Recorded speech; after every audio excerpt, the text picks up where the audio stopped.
Take a look at this black screen behind me. We're in the dark ages of medicine for neurological disease. Every year we see major breakthroughs in almost every major disease: heart disease, diabetes, cancer, AIDS, all except one: Alzheimer's disease.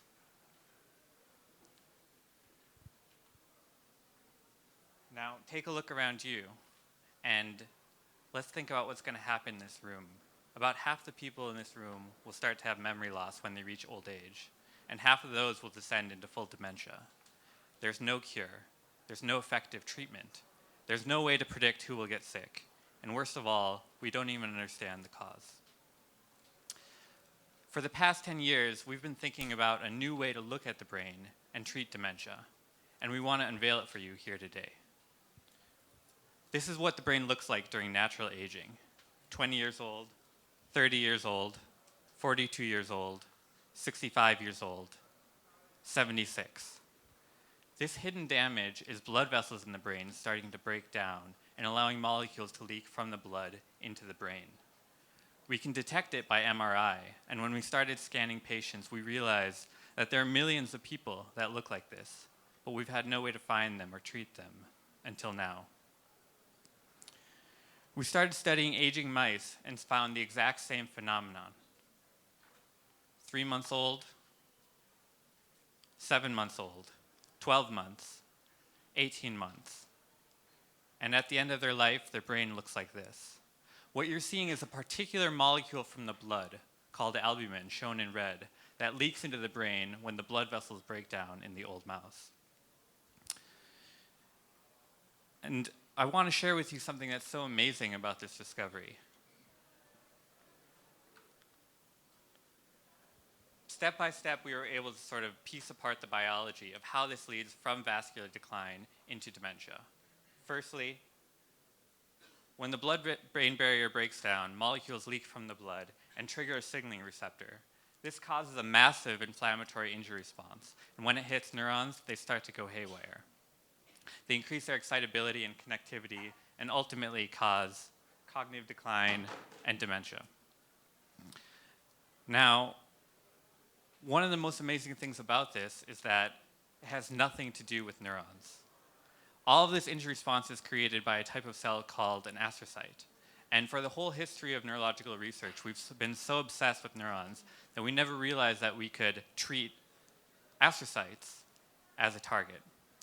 So we partnered with a chemist to develop a new drug to prevent and reverse this signaling pathway and these disease outcomes by targeting this receptor and stopping the injury response.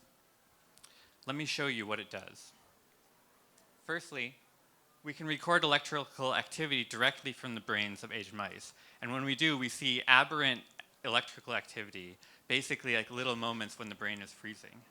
However, when we treat these mice with our drug, we see that we can completely reverse this pathology. Secondly, we can test their memory, just like a neurologist does for an exam.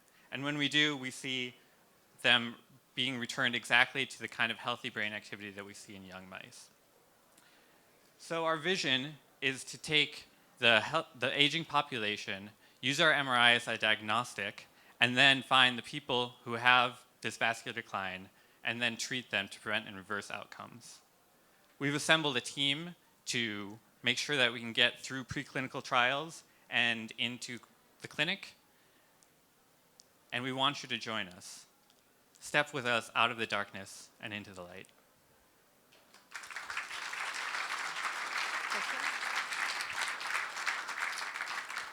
So we'll have now the questions. Is that a preventive treatment or therapeutic treatment?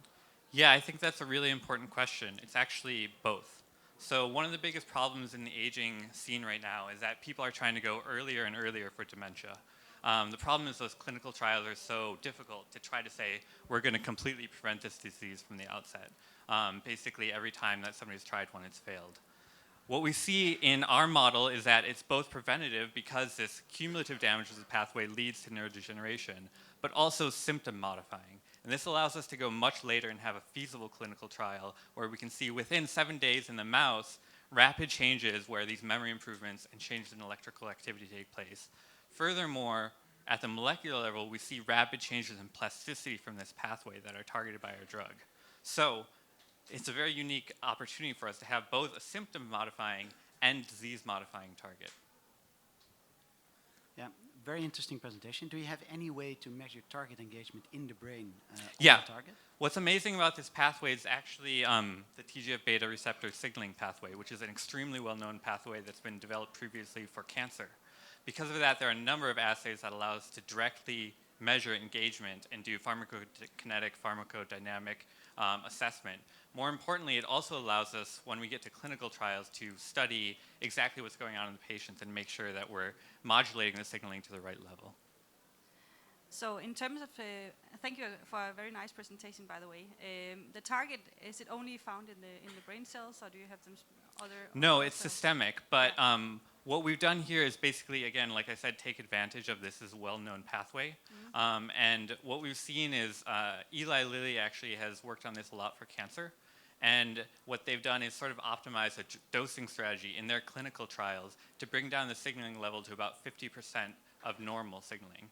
So when this pathological pathway is activated, we get extremely elevated levels of the inflammatory response. What we've done in our model as well is optimize dosing to bring that back down to a baseline level without completely interrupting this critical signaling pathway, thus avoiding many of the side effects. So we work with aged mice and we see no health deficits from them from dosing. Last question, how much money are you looking for? So right now we're focusing on the preclinical stage. So basically, several $1 million to do preclinical studies, safety, and toxicology. And then from there, we're going to prepare for much larger funding for clinical trials, which is, of course, millions and millions of dollars. Thank you. I think they deserve a round of applause.